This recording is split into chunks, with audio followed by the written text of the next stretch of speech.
Welcome to Professor Sky's Spam Channel, where I talk about anything that's not new music. I saw The Batman last night. Took my kids to the Thursday preview showing, and I'm going to do a review.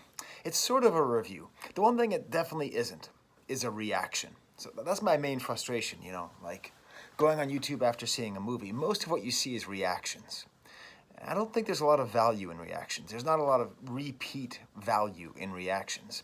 It's mostly just people getting out of an early showing, super excited by what they saw and just saying, OMG, or I hated it. So this isn't going to be a reaction. Although, if you want my reaction, it was positive. There were several points during the movie at which I literally said out loud to my son, I am so happy right now. Particularly in the beginning of the movie as a big Batman fan. But that's not the point of this video. It's also going to be a spoiler review. I don't actually understand the point of non-spoiler reviews. This is art, not sports, okay? I'm not trying to avoid the score of a baseball game that I couldn't watch by not seeing the scrawl on ESPN. This is artwork. We spend way too much time thinking in this sports/TV mentality about things being spoiled. Good art is never spoiled. It's just there's a one-time experience, and sometimes that first experience can be a little bit less engaging. So, if you don't want to hear things that happen in the movie, feel free to come back after you've watched it. Because I'm not here to give you a grade. I'm here to give you my thoughts. Now, I'll start off with a brief review. It's a great movie, a great Batman movie, a wonderful addition to Matt Reeves' woefully underappreciated filmography, although it is a very small filmography. If I were to critique it for one thing, it's too long. I saw a reaction where they said, it's 3 hours, but it feels like 2. I'm sure that's true if you're like at a Hollywood pre-screening and seeing it in IMAX with a room full of people. But if you're like me, you're going to probably end up seeing this movie in a half-filled theater. And it's a 3-hour movie, but at times it feels like 4. It almost even suffers from Lord of the Rings multiple ending-itis. I think they could have solved this all by basically completely giving the movie an Alfredectomy. I mean, Alfred's basically not in the movie, but they could have just removed him almost entirely. There's an entire meaningful dialogue. They could have just reduced it to just a simple handhold. That's my own really main critique. Before I go further, I'd like to talk to you about the context of me as a Batman fan. I'm not like a comic book guy, but I'm a Batman guy. I own a fair amount of comics. I like comic books. I read them a lot in high school. But I'm a Batman guy. I own hundreds of Batman comics. I've read hundreds of Batman comics. I've watched all the movies many times. I've watched the TV shows many times. And I have a sort of particular mindset about Batman, which I think might be somewhat particular to people of my age. People who grew up in the 1989 Batman era. It's all good. All Batman is good. Every single thing that has ever come out that is attached to Batman is good. I think I'm very lucky because I was first introduced to the character by the 67 TV show, fell in love with it, fell in love with the characters, thought it was funny, thought it was cool, my parents liked it, my brothers liked it. And then 89 came around and the serious movie came out and it got to usher me into sort of adolescence and thinking about treating comic books seriously. But this underscores the most underrated aspect of Batman, and I'd say this of the DC characters in general, is that they're malleable. They're like gold, you can move them around, you can change them. There is not my Batman. There's not a definitive Batman that exists. The goofy one is just as valid as the super serious one. The violent and angry one is just as serious as the pacifist community organizer one, The detective is just as valid as the action hero, as the ninja. And this is something which I understand that Marvel's on top, and Marvel movies are on top, and it's not even close. But I think they have a problem, because so much of what makes their movies great is this investment in actors playing characters and getting characters right. Is there really ever going to be another Iron Man? Another Captain America? Another Star-Lord? I don't think so. I think those characters are set in stone with those actors. Whereas Batman is the great malleable character who can be everything all the time. So that makes, I think, every Batman good. There are a couple underrated Batman projects I did want to talk about briefly. There was a TV show called Beware the Bat, which tried to really change things. It was like a 3D animated TV show, only lasted one season. It was great. It was interesting, and it was different. Also, there's a video game for the Wii called The Brave and the Bold. That is, in my opinion, the most fun Batman video game I've ever played. I'm not good enough at video games to play Arkham, but anyways. So there's never been a bad Batman. And just for fun, I mean the actors as well. So I'm going to give you my ranking of my favorite Batman actors. Why not? Everyone loves a ranking. 6, George Clooney. He made the one mistake, which was he didn't do anything. Like, he didn't have a position. You can go too goofy, you can go too serious, you can do all that, but I never really felt that he was trying to say something. Still, he was fine, and Batman and Robin is a delightful movie. Rewatch it if you haven't seen it. It's my daughter's favorite Batman movie, and we rewatched it recently, and it's just an orgy. It's awesome. 5th favorite, I would say, is Ben Affleck. I think he's great. I think he's strong. I like that he has a particular characterization in the movie, which I don't particularly love, but I think it works. 4, I'd say, is Keaton. I like his goofiness, and a lot of people have said, and I think they're right, he's a very good Bruce Wayne, but not as good of a Batman. 3, Christian Bale, mainly just that the movies he's in are so good that he is raised up. Number 2, Adam West. I absolutely love Adam West. I think he does a great job with the way that he was always joking. You know, the way he used irony, frankly, that's what we're talking about on this channel a lot lately, but the way he used irony, the way he delivered goofy lines seriously and serious lines goofily, I think helped to set up that malleability of Batman as a character. My personal favorite is Val Kilmer from Batman Forever. I think he's exactly the right kind of crazy, the right kind of dark, and we'll see where Robert Pattinson fits in. I think Robert Pattinson is in the Val Kilmer tradition of where you really get the feeling that, like, beneath the actor, there's a Batman inside, and I really got that sense from Val Kilmer. But really, what makes Batman such a great thing to study and a great series to watch is how many good writers have been writing comic books. So, and I just gave you the my favorite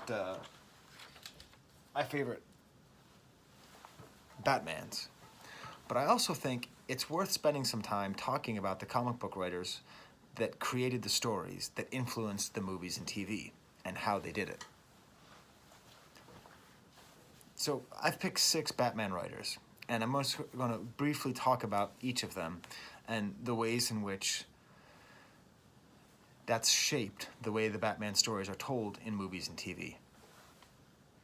Number 6 is Frank Miller. Many people's number 1, but the error of most Batman movies is that they are just Miller, Miller, Miller, Miller, and more Miller. And Frank Miller he wasn't a Batman writer.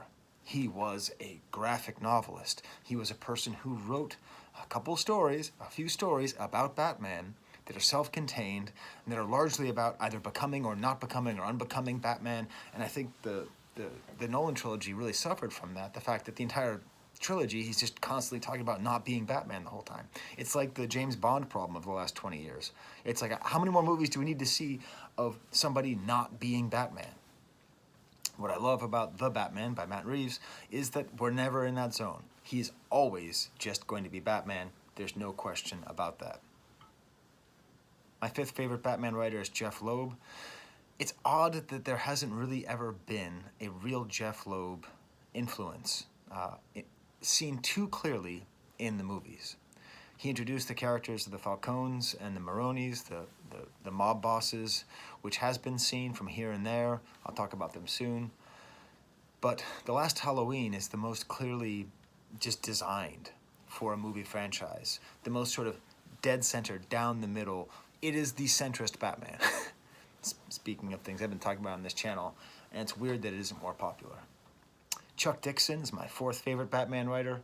He wrote the Breaking the Bat series with Azrael, a very 90s series, but I think that's primed for a really interesting I think maybe a TV show about that whole series. I think he really wrote very well about, he really did a good job of balancing the difficulty of trying to make good art and comic books in the 90s with a good character like Batman. Now, my number one favorite, I'm going to jump ahead to that, is Grant Morrison. And so far, Grant Morrison's had a little bit of credit given to him in the Beyond the Bat series. But eventually, and this is my prediction, so timestamp this, the best movies ever made about Batman will be based on Grant Morrison's writing, especially the Damian Wayne series, Batman's Son. I think it's the most fun. I think he has the clearest understanding of the different registers of Batman. He has the clearest understanding of the history of Batman, of the weight of Batman. I think he just does it. I think Grant Morrison's work on Batman are the best comic books ever made, period. Just, that's it. Nothing's better. Watchmen is fine, but not as good as Grant Morrison's work, especially in something like R.I.P. and Batman Incorporated. So it's the next two writers who I find most interesting. Denny O'Neil and Scott Snyder. Now, if you don't know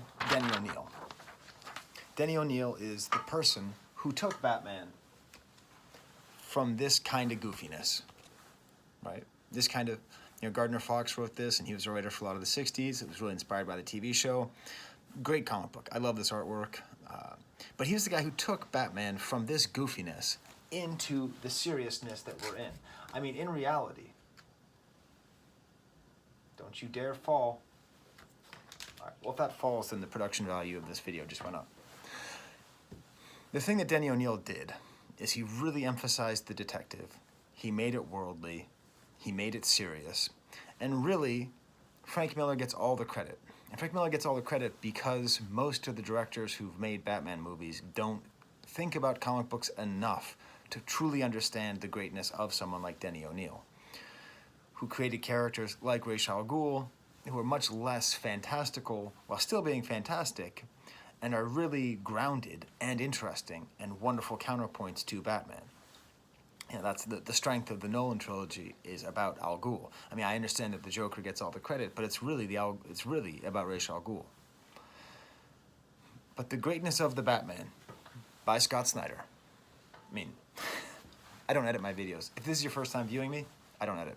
So if I make a mistake like that, or I fart or something, or I drink coffee in the middle of my video, you're just going to see it. The greatness of Matt Reeves' Batman, the Batman, comes from Scott Snyder. This guy's new. Scott Snyder started writing Batman like 10 years ago, like 2012, maybe even a little bit before then. But this movie feels like it's made by somebody who has read comic books and is trying to make comic book movies, not a graphic novel movie. And it's mostly based in tone, in feel, and theme on the work of Scott Snyder. Now, what makes Scott Snyder so interesting as a modern Batman writer is that he writes horror. Like, that's his main thing. So the mystery and the horror is what makes the Batman so interesting. Obviously, it's a lot like Saw in the way the Riddler behaves. It's a lot like Zodiac, which is also a horror movie. But it's also a lot like Halloween. Batman is the boogeyman. They've talked about this. There have been times where Batman's been a boogeyman for criminals in the past. But in this, he's Michael Myers. Even the way he moves, he doesn't run. Have you ever seen a Batman movie where he never runs? Well, like, think about the image of Batman like running in silhouette. He doesn't run. He just walks. He plods. He's the shape. And I love it. And it's very clear that if you're reading Scott Snyder, if you've read Scott Snyder, I think he did like a run of like 50 in the last decade. It's worth tracking down. There's a lot of great characters there. He managed to really do something new and interesting with Batman, and that's what we see with the Batman. Not to mention, at the end, they're setting up an entire storyline that Scott Snyder wrote called 0 Year. If Scott Snyder has one problem, he really does not know how to stick a landing.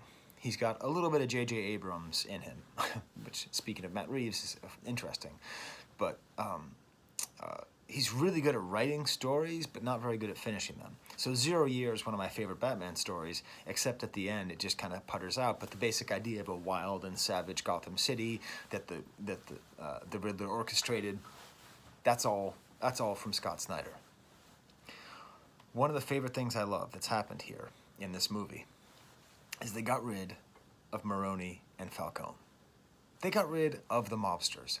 I understand DC. I get it. I get it. It worked.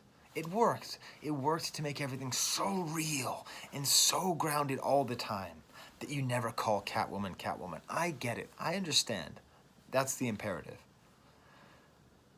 But having real life Italian-American mobsters with mobster tropes in Batman, like you see in A Long Halloween, it's just not that engaging. It just ends up becoming a pastiche about mob movies, which is, I think, beneath the source material. So having Penguin start off as a henchman, seeing his rise, having this movie be about the rise of the Penguin is just wonderful. And it allows us to just put aside all of the Jeff Loeb super grounded villains and just let it go. Some more kind of random thoughts about the movie. Matt Reeves is great. If you've never seen Dawn of Planet of the Apes, along with Tron Legacy, those are the two best sci-fi fantasy movies of this century. They're just great movies. They're amazing. Matt Reeves didn't do Tron, but he did do Dawn of Planet of the Apes, and it's a masterpiece movie. It's just as good as modern blockbusters can be. I also think it's interesting that this movie is not a love letter. At no point did I feel like it was a love letter to the past of Batman. But I do like and appreciate the Easter egg of the William Shakespeare bust in the study. You know, like that kind of thing can be a small reference without having to do the Batutsi. Also, the way that he solves riddles, I think, is a little bit inspired by Adam West's ridiculous ability to solve riddles. I wonder if we couldn't say that this is sort of the Joker universe that we're in right now. This effort to create 70s style superhero movies. It's funny because, you know, blockbusters killed 70s style filmmaking, and we've been blathering about it for the past 50 years. But with DC, they're sort of bringing it back. We're past the origin phase. We never have to worry about the origin of Batman again. Thank God. Who cares? We're past humor. There's one joke in the entire movie. Thank God. Let it go. We don't need it. We don't need it. It's not that funny. It's not. Yes, the first time you see a Marvel movie and they make a joke, you go, oh, that's kind of funny. But the second time, the third time, we just don't need it. In both cases, thank you to the excesses of Zack Snyder, the excesses of Joss Whedon, to get through that, to allow ourselves to have movies that don't have to do that. By far, the number one problem I have with all of the sort of modern superhero movies is a lack of good music. Not just a lack of good music, just a lack of leitmotif. One thing that the Nolan series got very right was using leitmotifs, even if leitmotifs were sometimes a bit weak. This, with the music by Michael Giacchino, is a perfect example of why leitmotifs are great. I don't know why Marvel went away from it. I don't know why there isn't a leitmotif for Iron Man and Captain America. If you ask me, that would make things super easy. That would make things engaging and fun and exciting, and it would be a continuation of Batman. But here, with the Ave Maria always being associated with the Riddler, and Batman always having ga, ga, ga, ga, it's simple. It's sort of like a mix between the Elfman kind of very catchy melody and the Zimmer just like two notes style of making leitmotifs. And there's another element too, which is a secret element to the history of Batman, which I'm just going to discuss with you now. The Warner Brothers music catalog. You see, Warner Brothers was purchased, you know, Time and DC in the 80s, right? So, like, they're a huge conglomerate, and there's always been a sort of undercurrent of Warner Brothers owned music in Batman movies, using Batman movies to promote Warner Brothers music and vice versa.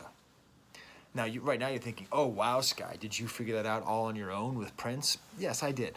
Okay, obviously Prince is the biggest example of 1989.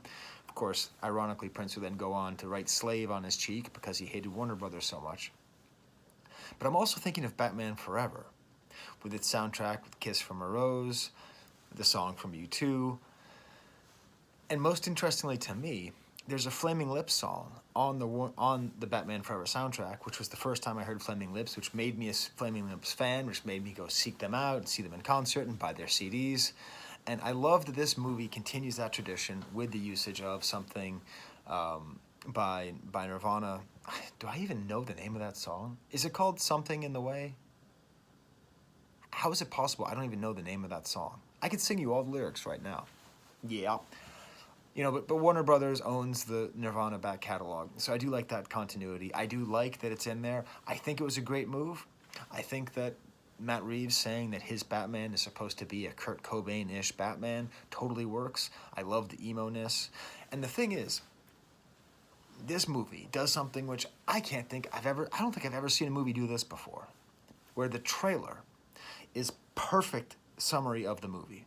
The trailer for the Batman is the entire movie in a little time. Like, if I want to watch the movie again, I'll just watch the trailer. And I'm not doing that hacky thing of saying, like, well, why don't you just tell us everything that happens? But it's because it uses the theme and because it uses the tired Hollywood trope of slowing down a famous song with the Nirvana song.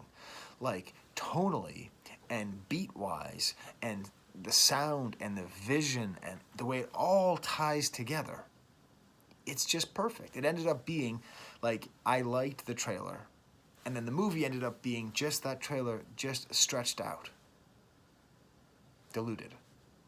But, you know, it's like the opposite of, like, Suicide Squad, right? Which was an awesome trailer and just didn't pull it together at all. I'm gonna have a couple nitpicks. The tech is stupid. The eyeball camera, I don't know. I mean, he could have just had, like, a secret camera on his thing. I mean, it's just tech like that.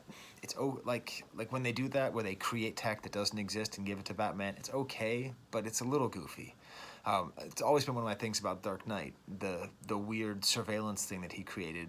I think that's like one of the stupidest plot points in all comic book movies. Also, why does he have a maid? Where did that come from? How does that work? How does Batman have a maid? I love that this movie plays with vengeance and then rebukes vengeance. It's one of the problems with loving Batman is as you get older and you realize the stupidity of revenge, the cruelty of revenge, the short-sightedness of revenge, that with the movie the trailer gave so much into that idea of vengeance, you know. And revenge is the easiest and stupidest plot point that drives many movies. You know, Quentin Tarantino is a great filmmaker, but he's not a great storyteller because most of his movies are about revenge, and you don't require any skill to write a revenge story, you know. Someone comes up and punches you in the face, and then you spend 15 minutes trying to punch him in the face. I did it. I wrote the movie. So I really like that it rebukes vengeance. It emphasizes community. It emphasizes that probably his source of happiness, as it comes from all people, is going to be through connecting with other people and not being isolated. So, because everyone loves ranking, I'm now going to go through all the characters. I'm going to be ranking them, but ranking them, sort of my least favorite to most favorite. I will say they're all good. All the acting in this movie is good. It's all super well cast. It's all super well made. My least favorite character is the Joker. I don't need it. We don't need it. We're done. No more Joker. No more Joker for a while. Okay? The Rogues Gallery is up to here. Okay? We've got so many good rogues who we could use, who we could bring back, that Joker is just too easy. And for spending an entire movie outlining the ways that Batman and the Riddler are the same and that their goals are the same, then we shouldn't have then immediately another Joker thing where, did you know that we're the same? Like, I'm a little tired of that trope in comic book movies. We don't need any more actually we're the same. We've done it, okay? We've done it. Joker is done. Do you disagree? Tell me in the comments. I mean, we love the Joker. Why am I talking like Trump? Oh, we love the Joker, don't we? Jack Napier. Who don't like the lava. Uh, like, that was a great impersonation. Um, so I would just be very happy if I never had to see another Joker movie for at least another 20 years. My second least favorite character, I'd say, is Alfred. They just didn't. This is the one big mistake. This is the one that I think the movie is too long because they tried to loop Alfred in there. The whole movie is really about how Batman doesn't have a life outside of being Batman. Alfred doesn't fit. The themes of like, you're not my real father doesn't fit. The connection to the family doesn't fit. Andy Serkis was great as Caesar, but he's not a particularly engaging actor outside of mocap. I just don't think he is. And like, why did we move away from old man Alfred? Like, why do we need Jeremy Irons and Andy Serkis? We need old people. That's who Alfred is. It's old British dudes. My next least favorite character is maybe a little bit controversial, but is the Riddler. Now, part of why I want to make this video is I don't want to say, like, that's not my Riddler. It's not my Riddler. But it's okay. It's creative. It's interesting to make him a sort of online incel. It's interesting to make his costume so ugly and weird that he looks like that weird like ghost that has all those bugs in its mouth from Nightmare Before Christmas. And I really do think they executed it very well to the point where at the end of the movie you realize, this isn't like Black Panther, where Killmonger and Black Panther are doing very different things towards a similar goal. Batman and the Riddler have the exact same goal, and they just have a slightly different method of going about it, and it really is just about whether or not you kill, which then ties into the Catwoman. It works quite nicely. But my issue is, this movie is so Snyderish, is so Scott Snyderish, and Scott Snyder's Riddler happens to be my favorite Riddler. I think he writes the Riddler perfectly. So, I don't know. I don't think we need him to be a serial killer, but it's okay. It still worked, and Paul Dano is a spectacular actor. He makes it so good that even though it's not what I would like, it works out fine. Catwoman was solid. I still think she's a little bit undercooked. I don't know. Catwoman, I feel like Catwoman either needs to be out of a movie or the only person in a movie, like the only person interacting with Batman. Because too often she's used as a spice, and I think she's a more interesting character as like a full character. Gordon, I think, is great. I think this has the potential to be the definitive Gordon in the all Batman movies. Obviously, Burton had no idea what to do with Gordon. It'll be tough to beat Gary Oldman, but this is the thing. Gary Oldman is, I think the best actor. I don't agree with his political positions, but I think he's the best living actor. I think. He's just astounding. He's an astounding actor. But Jeffrey Wright's up there. Jeffrey Wright is so good. My only criticism, or the weird thing about this, is that now that, like, it did sort of go into propaganda a little bit. Batman is my next favorite, my third favorite character in the movie. I love his silence. I love his physicality. I love his emo-ness. I love him staring. I said, where would I put him on this list of my favorite Batmans? I've only seen the movie once, but he's at least at 3. He's at least at 3. I absolutely love the way he does it, the way he delivers it.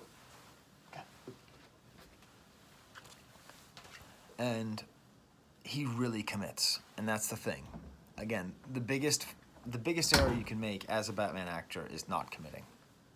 Number 2 was the Penguin, a real surprise. I don't care for Colin Farrell in general, but he really mastered the goofiness and the seriousness of the Penguin. And that's why I love the Penguin. Penguin might be my favorite of the Rogues Gallery. And what I love is that, like, they made him a real crime boss, but also had a goofy scene where he's doing a penguin walk. And also, he speaks Spanish. I'm a language professor. I love that there's a crucial part in this movie where not being good with language means that you cannot succeed in life. Batman, the world's greatest detective. Commissioner Gordon, the greatest detective on the force. If you don't speak another language, if you don't learn another language, if you don't think about how language works, you are ignorant. I hate to say it, but it's true. No one can be truly educated and monolingual. Hey, did I offend you? I'm sorry. I'm trying to get you to learn the kinds of things that I teach. So I love that element of it. But he's a real crime boss, but then also they have him do a penguin walk. They have him be silly. He has a great physicality. He's fragile and cruel. There's a miniseries called Pain and Prejudice, I think it was called, from a couple years ago that really emphasizes this. I mean, the penguin is extremely cruel and extremely fragile, and that makes him such an interesting and engaging character because on top of that, he can also be goofy. My favorite character in the whole movie is one that I'm happy to see go, and that's Falcone. I never cared for the character, for the idea of the character, but John Turturro has been on a tailspin ever since he got that Transformers gig. And John Turturro was one of my favorite actors, you know? And he just nails it so well. He just acts so well. He's such a good antagonist. He has such great quiet. He has such great interaction with Wayne and with Batman. Just the way that he is the entire movie, he's just that perfect kind of bad guy in the background who comes out. And he sets up the Penguin just right. An amazing, amazing performance by Turturro. So there's my thoughts. There's my review. Half an hour. Hey, is this video too long? This is a 3-hour movie. It feels like a 4-hour movie. It's a 30-minute video. It feels like an hour. Feel free to criticize me. All right, I have to do other stuff now, like work. I keep farting. I've never made a fart joke on any of my videos before. I've now made 3, so there's the Jar Jar.